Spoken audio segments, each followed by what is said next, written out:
Hi friends, welcome back to my channel. ನಾನು ಇವತ್ತು Shivaratri special ಆಗಿ ಎರಡೆರಡು ರೆಸಿಪಿಗಳನ್ನ ಮಾಡಿ ತೋರಿಸ್ಕೊಡ್ತಾ ಇದ್ದೀನಿ. ಒಂದು ಸಬ್ಬಕ್ಕಿ ಕಿಚಡಿ, ಮತ್ತೊಂದು ಅವಲಕ್ಕಿ ಮೊಸರನ್ನ ಯಾವ ರೀತಿ ಮಾಡ್ಕೊಳ್ಳೋದು ಅಂತ ತೋರಿಸ್ಕೊಡ್ತಾ ಇದ್ದೀನಿ. ಶಿವರಾತ್ರಿ ಹಬ್ಬದ ಟೈಮ್ ನಲ್ಲಿ ಉಪವಾಸ ಇರೋರು ಸಾಧಾರಣವಾಗಿ ಈರುಳ್ಳಿ ಬೆಳ್ಳುಳ್ಳಿನ ತಿನ್ನಲ್ಲ ಅಂತವರಿಗೆ ಈ ಎರಡು ರೆಸಿಪಿಗಳು ಯೂಸ್ಫುಲ್ ಆಗಿರುತ್ತೆ ಅಂತಾನೆ ಹೇಳ್ಬೋದು. ಹಾಗೆ ಡಯಟ್ ಮಾಡೋರು ಕೂಡ ಈ ಎರಡು ರೆಸಿಪಿಗಳನ್ನ ಈಸಿಯಾಗಿ ಮಾಡ್ಕೊಂಡು ತಿನ್ಬೋದು. ಹಾಗಿದ್ರೆ ಇವತ್ತಿನ ಎರಡು ರೆಸಿಪಿಗಳನ್ನ ಯಾವ ರೀತಿ ಮಾಡ್ಕೊಳ್ಳೋದು ಅಂತ ಒಂದ್ಸಲ ನೋಡ್ಕೊಂಡು ಬರೋಣ ಬನ್ನಿ.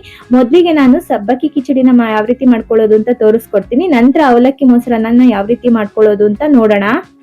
ಮೊದಲಿಗೆ ನಾನಿಲ್ಲಿ ಸಬ್ಬಕ್ಕಿ ಕಿಚಡಿನ ಮಾಡ್ಕೊಳ್ಳೋದಿಕ್ಕೆ ಒಂದು ಬೌಲ್ ನಷ್ಟು ಸಬ್ಬಕ್ಕಿನ ತಗೊಂಡಿದ್ದೀನಿ. ಇದು ಹತ್ತತ್ರ ಒಂದು 250 ಗ್ರಾಮ್ನಷ್ಟಿದೆ. ಇದನ್ನ ನಾವು ಒಂದು ಬೌಲ್ಗೆ ಹಾಕೊಂತಾ ಇದ್ದೀನಿ ನೆನ್ಸ್ಕೊಳ್ಳೋದಕ್ಕೋಸ್ಕರ. ಸ್ವಲ್ಪ ನೀರ್ನ ಹಾಕೊಂಡು ಮೊದಲು ಒಂದ್ಸಲ ಚೆನ್ನಾಗಿ ತೊಳ್ಕೊಬೇಕು.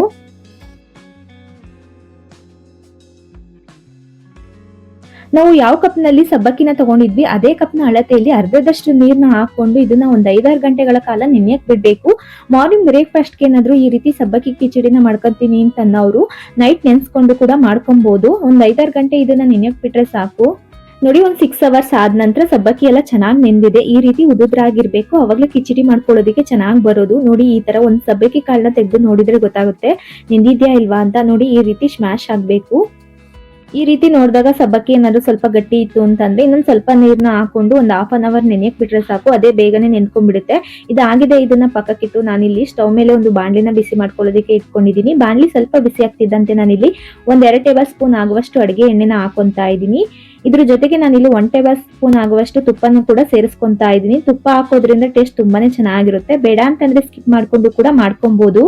ತುಪ್ಪ ಎಲ್ಲ ಕರಗಿ ಎಣ್ಣೆ ಮತ್ತೆ ತುಪ್ಪ ಬಿಸಿ ಆದ ನಂತರ ನಾನಿಲ್ಲಿ 1 ಟೇಬಲ್ ಸ್ಪೂನ್ ಆಗುವಷ್ಟು ಸಾಸಿವೆನ ಹಾಕೊಂತಾ ಇದ್ದೀನಿ. ಹಾಗೆ 1 ಟೇಬಲ್ ಸ್ಪೂನ್ ಆಗುವಷ್ಟು ಜೀರಿಗೆ ಕೂಡ ಸೇರಿಸ್ಕೊಂತಾ ಇದ್ದೀನಿ.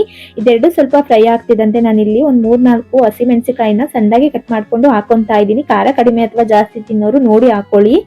ಹಾಗೆ ಸ್ವಲ್ಪ ಗೋಡಂಬಿ ಕೂಡ ಸೇರಿಸ್ಕೊಂತಾ ಇದ್ದೀನಿ.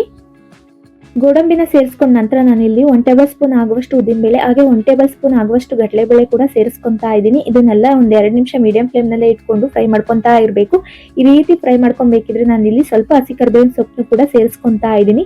ಇದನ್ನೆಲ್ಲ ಚೆನ್ನಾಗಿ ಒಂದ್ 2 ನಿಮಿಷ ಎಣ್ಣೆನಲ್ಲೇ ಫ್ರೈ ಮಾಡ್ಕೊಬೇಕು, ಕೈ ಬಿಡದಂತೆ.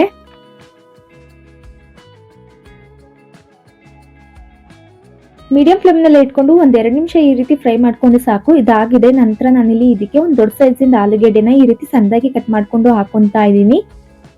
ಆಲೂಗೆಡ್ಡೆ ಬೇಗ ಫ್ರೈ ಆಗ್ಲಿ ಅಂತ ನಾನಿಲ್ಲಿ ಒಂದ್ ಅರ್ಧ ಟೇಬಲ್ ಸ್ಪೂನ್ ಅಷ್ಟು ಉಪ್ಪನ್ನ ಸೇರಿಸ್ಕೊಂತಾ ಇದ್ದೀನಿ. ಇದನ್ನೆಲ್ಲ ಚೆನ್ನಾಗಿ 1 ನಿಮಿಷ ನಾವು ಮಿಕ್ಸ್ ಮಾಡ್ಕೊಬೇಕು. ಈ ರೀತಿ ಒಗ್ಗರಣೆನಲ್ಲಿ ಆಲೂಗಡ್ಡೆ ಎಲ್ಲಾನು ಮಿಕ್ಸ್ ಮಾಡ್ಕೊಂಡು ಆದ ನಂತರ ನಾನಿಲ್ಲಿ ಒಂದು 1/4 ಟೇಬಲ್ ಸ್ಪೂನ್ ಆಗುವಷ್ಟು ಅಡಿಗೆ ಅರಿಶಿನ ಸೇರಿಸ್ಕೊಂತಾ ಇದ್ದೀನಿ. ಅರಿಶಿನ ಹಾಕೊಂಡ ನಂತರ ಮತ್ತೊಂದ್ಸಲ ಎಲ್ಲಾನು ಚೆನ್ನಾಗಿ ಮಿಕ್ಸ್ ಮಾಡ್ಕೊಂಡು ಫ್ರೈ ಮಾಡ್ಕೊಬೇಕು. ಒಂದ್ 5 ನಿಮಿಷ ಕೈ ಬಿಡದಂತೆ ನಾವು ಮಿಕ್ಸ್ ಮಾಡ್ಕೊಂಡು ಈ ರೀತಿ ಫ್ರೈ ಮಾಡ್ಕೊಂತಾ ಇದ್ರೆ ಆಲೂಗಡ್ಡೆ ಎಲ್ಲ ಸಾಫ್ಟ್ ಆಗ್ಬಿಡುತ್ತೆ ಬೇಗನೆ. ಈ ರೀತಿ ಒಂದ್ 5 ನಿಮಿಷ ಫ್ರೈ ಮಾಡ್ಕೊಂಡ್ರೆ ಸಾಕು. ಆಲೂಗಡ್ಡೆ ಎಲ್ಲ ಬೇಗನೆ ಸಾಫ್ಟ್ ಆಗ್ಬಿಡುತ್ತೆ. ಈ ರೀತಿ ಆಲೂಗಡ್ಡೆ ಎಲ್ಲ ಸಾಫ್ಟ್ ಆದ ನಂತರ ನಾನಿಲ್ಲಿ ಮೊದಲೇ ನೆನೆಸಿ ತೆಗೆದಿಟ್ಕೊಂಡಿರೋ ಸಬ್ಬಕ್ಕಿ ಏನಿದೆ ಅದನ್ನೆಲ್ಲಾನು ಹಾಕೊಂತಾ ಇದ್ದೀನಿ. ಎಲ್ಲಾನು ಹಾಕೊಂಡ ನಂತರ ಒಗ್ಗರಣೆಯಲ್ಲಿ ಸಬ್ಬಕ್ಕಿ ಎಲ್ಲ ಚೆನ್ನಾಗಿ ಮಿಕ್ಸ್ ಆಗೋ ರೀತಿಲಿ ಒಂದ್ಸಲ ಚೆನ್ನಾಗಿ ಮಿಕ್ಸ್ ಮಾಡ್ಕೊಬೇಕು. ಈ ರೀತಿ ಮಿಕ್ಸ್ ಮಾಡ್ಕೊಬೇಕಿದ್ರೆ ಲೋ ಫ್ಲೇಮ್ ನಲ್ಲಿ ಇಟ್ಟು ಮಿಕ್ಸ್ ಮಾಡ್ಕೊಳ್ಳಿ. ಇಲ್ಲ ಅಂತಂದ್ರೆ ಸಬ್ಬಕ್ಕಿ ಎಲ್ಲ ಬೇಗನೆ ತಳ ಹಿಡಿಯೋ ಚಾನ್ಸಸ್ ಇರುತ್ತೆ. ಒಂದ್ಸಲ ಎಲ್ಲಾನು ಚೆನ್ನಾಗಿ ಈ ರೀತಿ ಮಿಕ್ಸ್ ಮಾಡ್ಕೊಬೇಕು. ಈ ರೀತಿ ಎಲ್ಲಾನು ಚೆನ್ನಾಗಿ ಮಿಕ್ಸ್ ಮಾಡ್ಕೊಂಡು ಆದ ನಂತರ ನಾನಿಲ್ಲಿ ಇದ್ರ ಮೇಲ್ಗಡೆ ಒಂದು ಲಿಡ್ನ ಮುಚ್ಚಿ ಒಂದ್ 5 ನಿಮಿಷ ಲೋ ಫ್ಲೇಮ್ ನಲ್ಲಿ ಇಟ್ಟು ಬಿಡ್ತಾ ಇದ್ದೀನಿ. ಈ ರೀತಿ ಮುಚ್ಚಿ ಬೇಯಿಸ್ಕೊಳ್ಳೋದ್ರಿಂದ ಸಬ್ಬಕ್ಕಿ ಎಲ್ಲ ಚೆನ್ನಾಗಿ ಬೇಯ್ಕೊಳ್ಳುತ್ತೆ. ಒಂದ್ 5 ನಿಮಿಷ ಆದ ನಂತರ ನೋಡಿ ಸಬ್ಬಕ್ಕಿ ಎಲ್ಲ ಚೆನ್ನಾಗಿ ಬೇಯ್ಕೊಂಡಿದೆ. ಇದಾದ ನಂತರ ನಾನಿಲ್ಲಿ ಇದಕ್ಕೆ ಸಣ್ಣದಾಗಿ ಹೆಚ್ಚಿಟ್ಕೊಂಡಿರೋ ಕೊತ್ತಂಬರಿ ಸೊಪ್ಪನ್ನ ಸೇರಿಸ್ಕೊಂತಾ ಇದ್ದೀನಿ.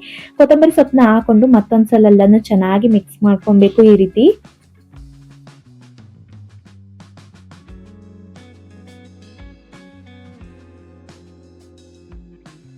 ಈ ರೀತಿ ಎಲ್ಲಾನು ಚೆನ್ನಾಗಿ ಮಿಕ್ಸ್ ಮಾಡ್ಕೊಂಡ್ ಆದ ನಂತರ ನಾನು ಇದಕ್ಕೆ ಮೊದಲೇ ಹುರಿದು ಸಿಪ್ಪೆ ತೆಗೆದು ಪುಡಿ ಮಾಡಿ ಇಟ್ಕೊಂಡಿರೋ ಕಡಲೆ ಬೀಜದ ಪುಡಿ ಏನಿದೆ ಅದನ್ನು ಹಾಕೊಂತಾ ಇದ್ದೀನಿ. ಒಂದ್ 2 ಟೇಬಲ್ ಸ್ಪೂನ್ ನಷ್ಟು ಕಡಲೆ ಬೀಜದ ಪುಡಿನ ಹಾಕೊಂಡು ಎಲ್ಲಾನು ಚೆನ್ನಾಗಿ ಒಂದ್ಸಲ ಮಿಕ್ಸ್ ಮಾಡ್ಕೊಬೇಕು. ಈ ತರ ಸಬ್ಬಕ್ಕಿ ಕಿಚಡಿಗೆ ನಾವು ಕಡಲೆ ಬೀಜನ ಹುರಿದು ಪುಡಿ ಮಾಡ್ಕೊಂಡು ಹಾಕೋದ್ರಿಂದ ಟೇಸ್ಟ್ ತುಂಬಾನೇ ಚೆನ್ನಾಗಿರುತ್ತೆ. ಬೇಡ ಅಂತ ಅಂದ್ರೆ ಸ್ಕಿಪ್ ಮಾಡ್ಕೊಂಡು ಕೂಡ ಹಾಗೆ ಕೂಡ ಮಾಡ್ಕೊಬಹುದು.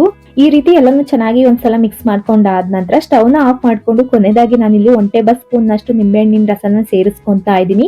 ನಿಂಬೆಹಣ್ಣಿನ ರಸನ ಹಾಕೊಂಡು ಕೊನೆದಾಗ ಒಂದ್ಸಲ ಎಲ್ಲಾನು ಚೆನ್ನಾಗಿ ಮಿಕ್ಸ್ ಮಾಡ್ಕೊಂಡ್ರೆ ಸಬ್ಬಕ್ಕಿ ಕಿಚಡಿ ಅನ್ನೋದು ರೆಡಿ ಆಗುತ್ತೆ ತಿನ್ನೋದಿಕ್ಕೆ. ನೋಡಿ ಎಷ್ಟು ಚೆನ್ನಾಗಿ ಉದುದ್ರಾಗಿ ಬಂದಿದೆ. ಹಾಗೆ ತಿನ್ನೋದಿಕ್ಕೂ ಕೂಡ ಅಷ್ಟೇ ತುಂಬಾನೇ ಟೇಸ್ಟ್ ಕೊಡುತ್ತೆ. ಈ ರೀತಿ ಎಲ್ಲಾನು ಮಿಕ್ಸ್ ಮಾಡ್ಕೊಂಡು ಆದ ನಂತರ ಇದಾಗಿದೆ. ನಂತರ ಇದನ್ನ ಪಕ್ಕಕ್ಕಿಟ್ಟು ನೆಕ್ಸ್ಟ್ ರೆಸಿಪಿ ನಾನು ಅವಲಕ್ಕಿ ಮೊಸರನ್ನ ಯಾವ ರೀತಿ ಮಾಡ್ಕೊಳ್ಳೋದು ಅಂತ ತೋರಿಸ್ಕೊಡ್ತಾ ಇದ್ದೀನಿ. ಬನ್ನಿ ಯಾವ ರೀತಿ ಮಾಡ್ಕೊಳ್ಳೋದು ಅಂತ ಒಂದ್ಸಲ ನೋಡ್ಕೊಂಡ್ ಬರೋಣ. ಮೊದಲಿಗೆ ನಾನಿಲ್ಲಿ ಒಂದು ಕಪ್ ಆಗುವಷ್ಟು ಅವಲಕ್ಕಿನ ತಗೊಂಡಿದ್ದೀನಿ. ಇದನ್ನ ಒಂದು ಬೌಲ್ಗೆ ಹಾಕೊಂಡು ಸ್ವಲ್ಪ ಇದಕ್ಕೆ ನೀರನ್ನ ಸೇರಿಸ್ಕೊಂತಾ ಇದ್ದೀನಿ. ನೀರನ್ನ ಹಾಕೊಂಡ ನಂತರ ಇದನ್ನ ಒಂದ್ಸಲ ಎಲ್ಲಾನು ಚೆನ್ನಾಗಿ ತೊಳ್ಕೊಬೇಕು. ಇದ್ರಲ್ಲಿ ಏನಾದ್ರೂ ಡಸ್ಟ್ ಅಥವಾ ಹೊಟ್ಟೆ ಏನಾದ್ರೂ ಇದ್ರೆ ಹೋಗ್ಲಿ ಅಂತ ಒಂದ್ಸಲ ಎಲ್ಲಾನು ಚೆನ್ನಾಗಿ ತೊಳ್ಕೊಬೇಕು. ಈ ನೀರನ್ನೆಲ್ಲ ಒಂದ್ಸಲ ತೆಗ್ದಾದ ನಂತರ ಮತ್ತೊಂದ್ಸಲ ಚೆನ್ನಾಗಿರೋ ನೀರ್ನ ಹಾಕೊಂಡು ಇದಕ್ಕೆ ನೆನೆಯೋಕ್ ಬಿಡ್ತಾ ಇದ್ದೀನಿ. ಅವಲಕ್ಕಿ ನೆನೆಯುವಷ್ಟು ನೀರ್ನ ಹಾಕೊಂಡು ಇದನ್ನ ನೆನ್ಸ್ಕೊಂತಾ ಇದ್ದೀನಿ. ಒಂದ್ 10 ನಿಮಿಷ ನೆನೆಯೋಕ್ ಬಿಟ್ರೆ ಸಾಕು. ಒಂದ್ 10 ನಿಮಿಷ ಆದ ನಂತರ ನೋಡಿ ಅವಲಕ್ಕಿ ಎಲ್ಲ ಸಂಪೂರ್ಣವಾಗಿ ನೆಂದಿದೆ. ನೋಡಿ ಈ ತರ ಉದುದ್ರಾಗಿರ್ಬೇಕು. ಇಷ್ಟ ನೆನ್ಸ್ಕೊಂಡ್ರೆ ಸಾಕು. ಇದಾಗಿದೆ. ಇದನ್ನ ಪಕ್ಕಕ್ಕಿಟ್ಟು ನಾನಿಲ್ಲಿ ಒಂದು ಬಾಣಲಿನ ಬಿಸಿ ಮಾಡ್ಕೊಳ್ಳೋದಿಕ್ಕೆ ಇಟ್ಕೊಂಡಿದ್ದೀನಿ. ಬಾಣಲಿ ಸ್ವಲ್ಪ ಬಿಸಿ ಆಗ್ತಿದ್ದಂತೆ ನಾನಿಲ್ಲಿ ಒಂದ್ 2 ರಿಂದ 3 ಟೇಬಲ್ ಸ್ಪೂನ್ ಆಗುವಷ್ಟು ಅಡಿಗೆ ಎಣ್ಣೆನ ಹಾಕೊಂತಾ ಇದ್ದೀನಿ. ಎಣ್ಣೆ ಸ್ವಲ್ಪ ಬಿಸಿ ಆಗ್ತಿದ್ದಂತೆ ನಾನಿಲ್ಲಿ ಮೀಡಿಯಂ ಫ್ಲೇಮ್ ನಲ್ಲಿ ಇಟ್ಕೊಂಡು 1 ಟೇಬಲ್ ಸ್ಪೂನ್ ಅಷ್ಟು ಸಾಸಿವೆ ಹಾಗೆ 1 ಟೇಬಲ್ ಸ್ಪೂನ್ ಅಷ್ಟು ಜೀರಿಗೆನ ಹಾಕೊಂತಾ ಇದ್ದೀನಿ. ನಂತರ ಇದ್ರ ಜೊತೆಗೆ ನಾನಿಲ್ಲಿ 1 ಟೇಬಲ್ ಸ್ಪೂನ್ ನಷ್ಟು ಉದ್ದಿನ ಬೇಳೆ ಹಾಗೆ 1 ಟೇಬಲ್ ಸ್ಪೂನ್ ನಷ್ಟು ಕಡಲೆಬೇಳೆ ಕೂಡ ಸೇರಿಸ್ಕೊಂತಾ ಇದ್ದೀನಿ. ಹಾಗೆ 2 ಟೇಬಲ್ ಸ್ಪೂನ್ ನಷ್ಟು ಗೋಡಂಬಿ ಕೂಡ ಹಾಕೊಂಡು ಹಾಗೆ ಖಾರಕ್ಕೆ ನಾನಿಲ್ಲಿ 2 ಹಸಿ ಮೆಣಸಿನಕಾಯಿನ ಸಣ್ಣದಾಗಿ ಕಟ್ ಮಾಡ್ಕೊಂಡು ಹಾಕೊಂತಾ ಇದ್ದೀನಿ. ನಂತರ ಸ್ವಲ್ಪ ಹಸಿ ಕರ್ಬೇವಿನ ಸೊಪ್ಪನ್ನು ಕೂಡ ಹಾಕೊಂಡು ಇದನ್ನೆಲ್ಲ 2 ನಿಮಿಷ ಎಲ್ಲಾನು ಚೆನ್ನಾಗಿ ಫ್ರೈ ಮಾಡ್ಕೊಬೇಕು.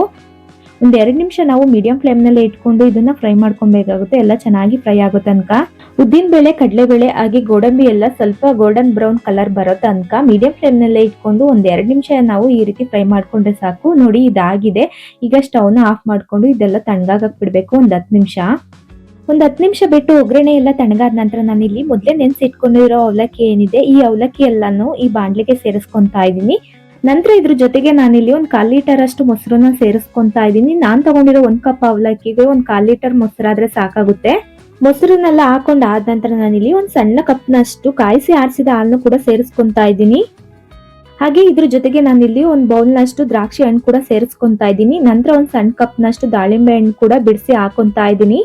ನಂತರ ಸಣ್ಣದಾಗಿ ಹೆಚ್ಚಿಟ್ಕೊಂಡಿರೋ ಕೊತ್ತಂಬರಿ ಸೊಪ್ಪು ಏನಿದೆ ಅದನ್ನು ಕೂಡ ಸೇರಿಸ್ಕೊಂತಾ ಇದ್ದೀನಿ. ಹಾಗೆ ಕೊನೆಯಲ್ಲಿ ರುಚಿಗೆ ಒಂದು ಅರ್ಧ ಟೇಬಲ್ ಸ್ಪೂನ್ ಅಷ್ಟು ಉಪ್ಪನ್ನ ಹಾಕೊಂತಾ ಇದ್ದೀನಿ. ನಂತರ ಇದನ್ನೆಲ್ಲ ಚೆನ್ನಾಗಿ ಒಂದ್ಸಲ ಮಿಕ್ಸ್ ಮಾಡ್ಕೊಬೇಕು. ಈ ತರ ಮಿಕ್ಸ್ ಮಾಡ್ಕೊಬೇಕಿದ್ರೆ ಮತ್ತೊಂದ್ಸಲ ಉಪ್ಪೆಲ್ಲ ಸರಿ ಇದೆಯಾ ಅಂತ ನೋಡ್ಕೊಂಡು ಹಾಕೊಂಡು ಮಿಕ್ಸ್ ಮಾಡ್ಕೊಳ್ಳಿ. ಈ ರೀತಿ 2 ನಿಮಿಷ ಮಿಕ್ಸ್ ಮಾಡ್ಕೊಂಡ್ರೆ ಸಾಕು. ಒಂದೊಳ್ಳೆ ಅವಲಕ್ಕಿ ಮೊಸರನ್ನ ರೆಡಿ ಆಗುತ್ತೆ ತಿನ್ನೋದಕ್ಕೆ. ಕ್ವಿಕ್ಕಾಗಿ ಏನಾದ್ರು ಮಾಡ್ಕೊಬೇಕು ಅಂತ ಅನ್ಕೊಂಡಾಗ ಈ ರೆಸಿಪಿನ ಟ್ರೈ ಮಾಡಿ ನೋಡಿ. ಟೇಸ್ಟ್ ಅಂತೂ ತುಂಬಾನೇ ಚೆನ್ನಾಗಿ ಬರುತ್ತೆ. ನೋಡಿ ಮೊಸರು ಅನ್ನ ಅಂತೂ ತುಂಬಾನೇ ಚೆನ್ನಾಗಿ ಬಂದಿದೆ. ನೋಡ್ತಿದ್ರೇನೆ ತಿನ್ಬೇಕು ಅಂತ ಅನ್ನಿಸ್ತಾ ಇದೆ. ಈ ರೀತಿ ರೆಸಿಪಿನ ಒಂದ್ಸಲ ನಾನು ಮನೆಯಲ್ಲಿ ಟ್ರೈ ಮಾಡಿ ನೋಡಿ. ಟೇಸ್ಟ್ ಅಂತೂ ತುಂಬಾನೇ ಚೆನ್ನಾಗಿ ಬರುತ್ತೆ. ತುಂಬಾನೇ ಟೇಸ್ಟಿ ಅಂಡ್ ಹೆಲ್ತಿಯಾಗಿ ಹಾಗೆ ಈಸಿಯಾಗಿ ಒಂದು 10-15 ನಿಮಿಷದಲ್ಲೇ ಮಾಡ್ಕೊಬಹುದಾದ ಸಬ್ಬಕ್ಕಿ ಕಿಚಡಿ ಮತ್ತೆ ಅವಲಕ್ಕಿ ಮೊಸರನ್ನ ಯಾವ ರೀತಿ ಮಾಡ್ಕೊಳ್ಳೋದು ಅನ್ನೋದನ್ನ ನಾನು ಇವತ್ತು ಮಾಡಿ ತೋರಿಸ್ಕೊಟ್ಟಿದ್ದೀನಿ. ಹಾಗಿದ್ರೆ ಇವತ್ತಿನ ಈ ರೆಸಿಪಿಗಳು ನಿಮ್ಗೆಲ್ಲ ಇಷ್ಟ ಆಗಿದೆ ಅಂತ ಅನ್ಕೊಂಡಿದ್ದೀನಿ. ಇಷ್ಟ ಆಗಿದ್ರೆ ಹಾಗೆ ಒಂದು ಲೈಕ್ ಕೊಟ್ಟು ನಿಮ್ಮ ಅನಿಸಿಕೆ ಅಭಿಪ್ರಾಯಗಳನ್ನ ಕಮೆಂಟ್ ಮೂಲಕ ತಿಳಿಸೋದನ್ನ ಮರಿಬೇಡಿ.